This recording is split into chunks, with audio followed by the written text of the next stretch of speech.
woman appears to be lost. How do I get out of here? She asks with furrowed brows.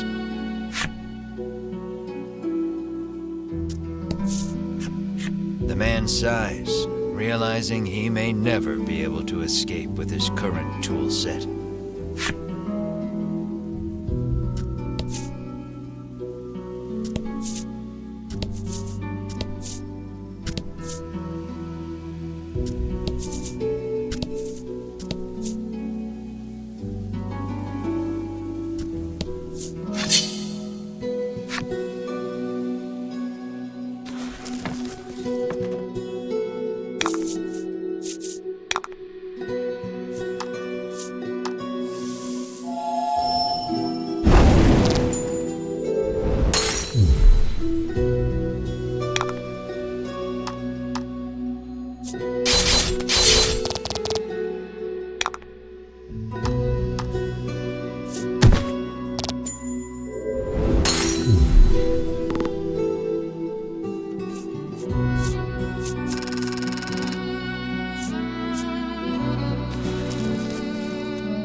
Found the northern stela.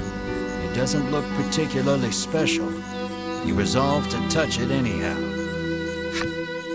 You have found all 4 of the stela in the bewildering wood. On a perhaps related note, you hear a sound emanating from the east.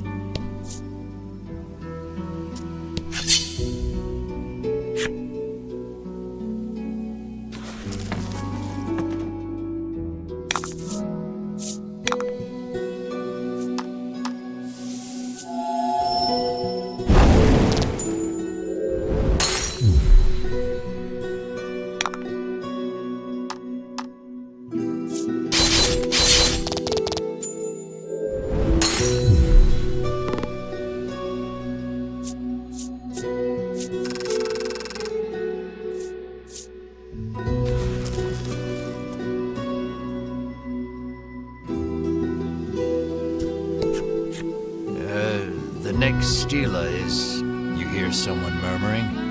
It sounds like a man, but you can't really be sure in these woods.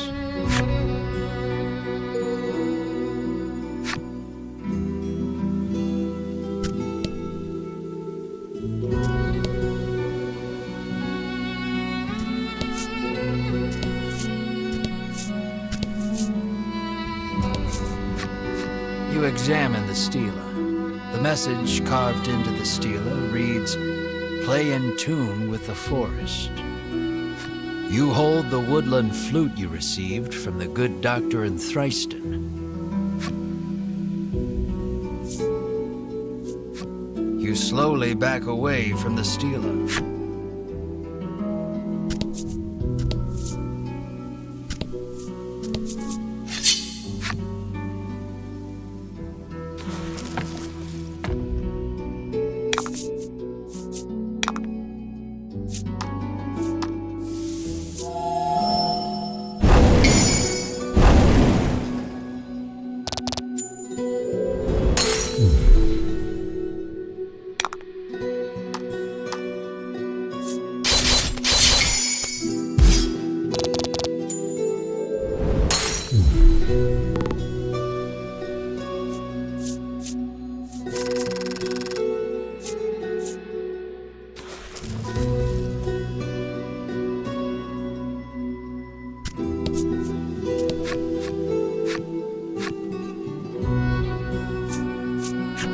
Doop-doop-doodly-doop-doop-doop-doo. You blow a handful of pleasant enough notes into the woodland flute. You soon become aware of accompanying percussion, which reveals itself to be a series of impeccably timed footfalls racing toward you. A young woman appears before you. "That was absolutely dreadful," she whinges, her jaunty gait betraying her enjoyment. She calls herself Ridis and declares herself a woodlander, resident of the bewildering wood. By sheer coincidence, the flute on which you played those notes was one designed to call the woodland people to your side. Stunned by your good fortune, you ask Ridis to lead you eastward out of the forest. What luck! She agrees far more readily than you ever anticipated. But, she continues, extending her hand, you'll have to hand over the woodland flute first.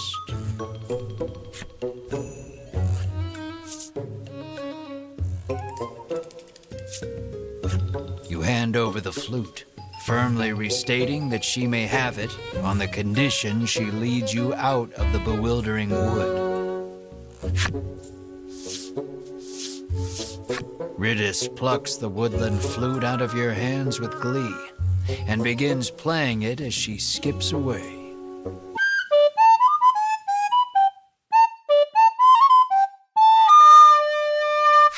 Well, playing is a generous term. It sounds as though she may as well be murdering the poor thing. Ridis makes it clear that the fastest way out of the woods is through woodland, where she lives. "It's that-a-way," Ridis says gleefully, pointing past the stela before you.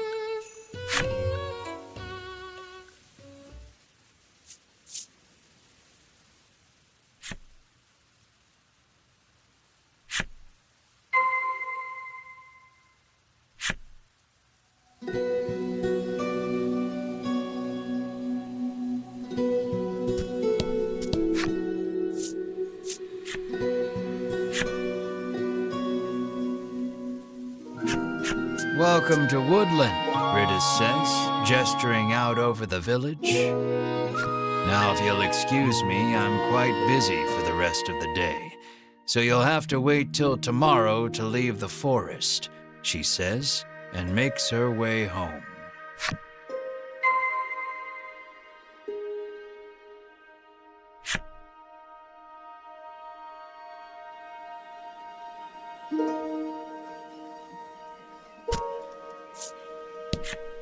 "Welcome to the forest oasis," the man greets you warmly.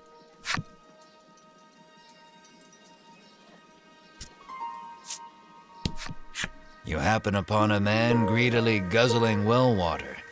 Could it truly be that much better than ordinary water?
"This shortcut is reserved for use by woodland citizens only," the guard barks, clearly unwilling to let you pass.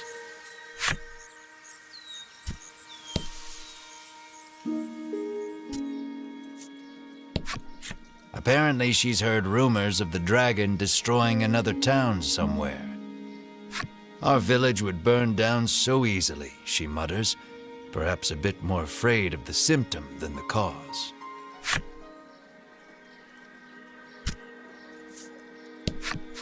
You learn that Ridis's family is mired in debt and living hand to mouth. And I know how they got in so much trouble, the rumor mongerer says deliciously. We are not in the business of meddling in the personal affairs of others, Melanie says curtly, cutting her off.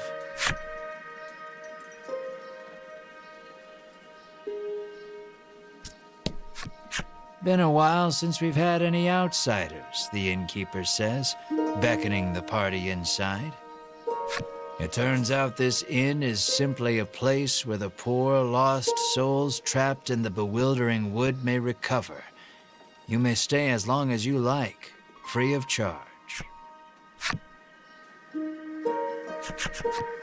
The wooden dining table practically groans under the weight of the platters upon it, all brimming with meats and vegetables from the bewildering wood. I've certainly earned this, you say to yourself, as you slide into your seat at the table, positively drooling over the feast before you. Melanie takes no note of your boorish behavior, uttering a small prayer of thanksgiving before reaching for a plate of vegetables. Mar sits, eyes fixed on the food upon the table, statuesque in his stillness. What a good boy.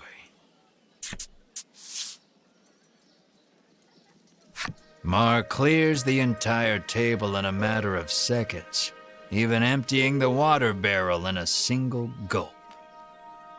He lets out a self-satisfied burp that sends a small jet of just-drank water arcing out onto the floor. The sun sinks low, and the day draws to a close.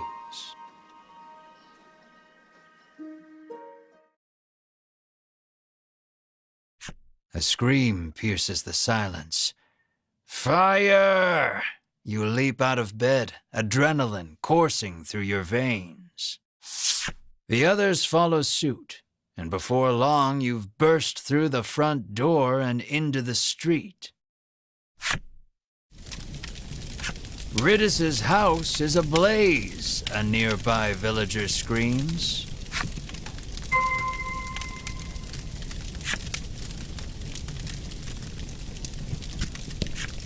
My mother is still inside, Riddis shrieks, darting past you to fetch water from the well south of the village.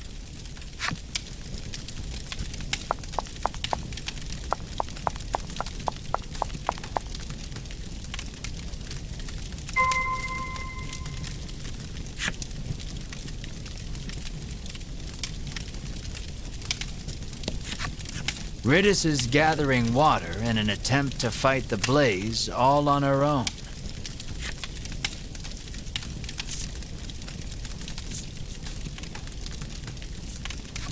Mar's eyes light up. He scrambles over the edge of the well and sucks the well dry in an instant.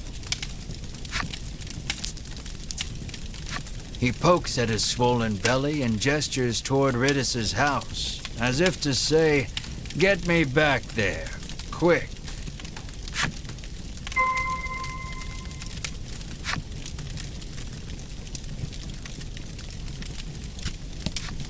Quickly, put it out. You have to put it out, Riddis screams at Mar.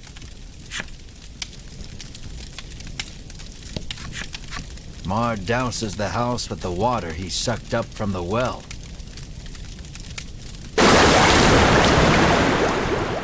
The fire is reduced to mere embers, and all is well. Or so you think. Something darts out from behind the house and attacks.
The fiery beast dispatched, you return to putting out the last of the blaze with Mars' help.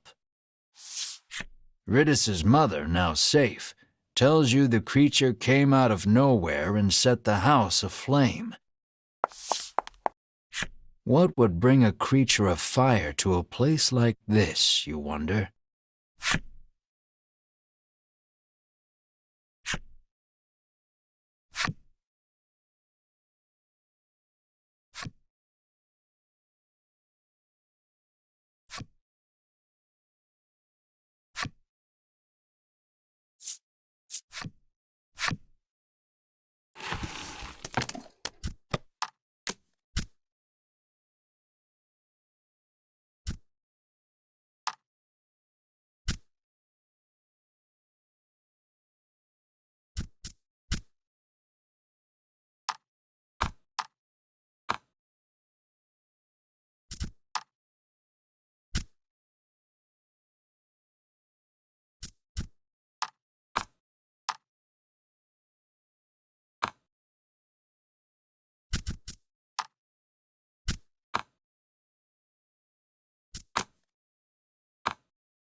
Light breaks on a new day, and the commotion of the fire feels but a nightmare. You lead your party to Ridus's house to ask for safe passage out of the bewildering wood.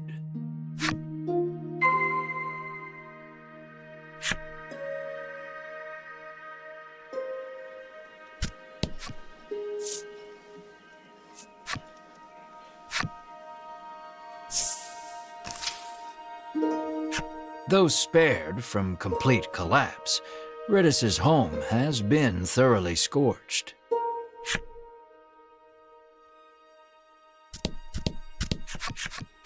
Ridus sits alone in one of its rooms, the air thick with the smell of char.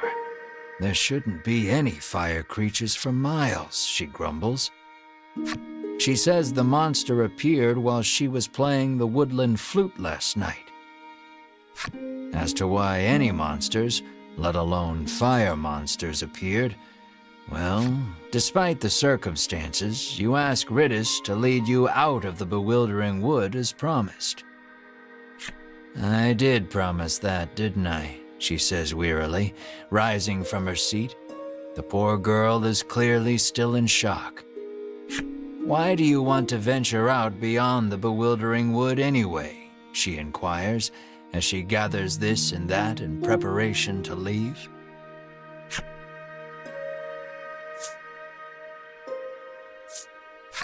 We are in search of the dragon, you say valiantly, adding, the reward will be significant should we defeat him. Honesty is the best policy. Sounds like a real risky way to make a living, she replies flatly, feigning interest. A group of Ivory Order people came through here just the other day, she explains. You connect the dots with malice. Those three, you seethe. At last, Ridus is ready to depart for the edge of the bewildering wood.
Ridus's mother tells you she was once deceived by a crooked merchant and plunged into debt.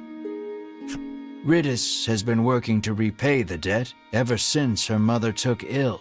You lightly press your thumb and forefinger to the corner of each eye, a mixture of sadness and anger swirling within you.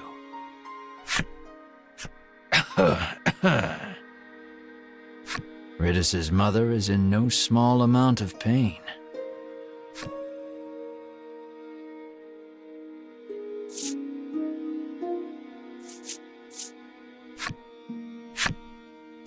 The item you've proffered has no effect on her illness. But I appreciate the thought all the same, she says with a smile. Ridus's mother hands you mysterious card 3 as a token of her gratitude.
This road takes you to the east side of the bewildering wood, but you'd be hard-pressed to find your way without a woodlander's help, the guard warns.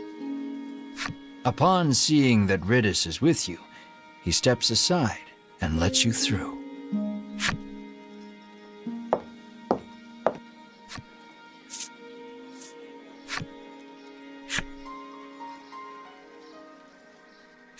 The eastern portion of the woods certainly does not want for thick, soupy fog.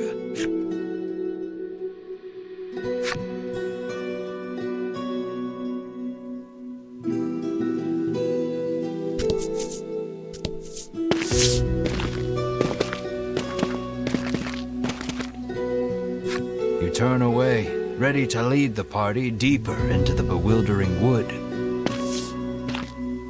"Wait just a moment, you lot," calls the voice of an older man from somewhere behind you. Ridus appears to be familiar with him. She calls him Mr. O. "Here you are, young lady," he says, handing her a slip of paper.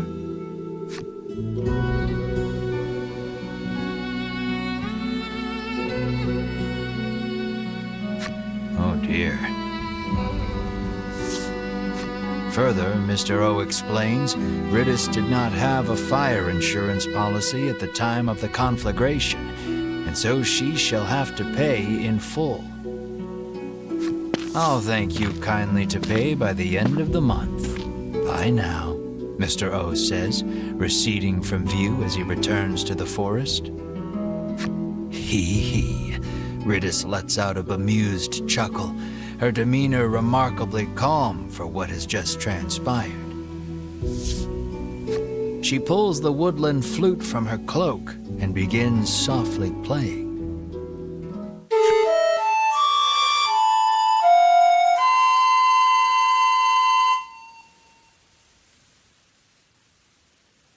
Ridus's ear-splitting performance, shall we say, draws monsters out from behind the trees. Within moments, they are nearly upon you.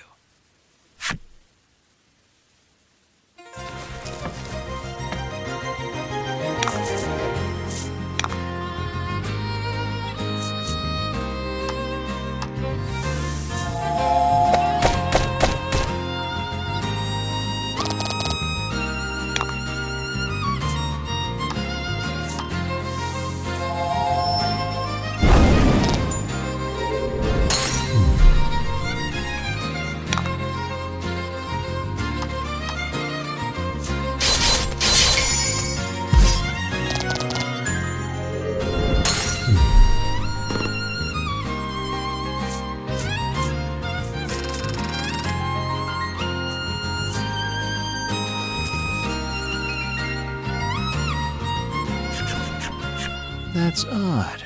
I must have made a mistake, Riddis says, burying her face in her old book once more.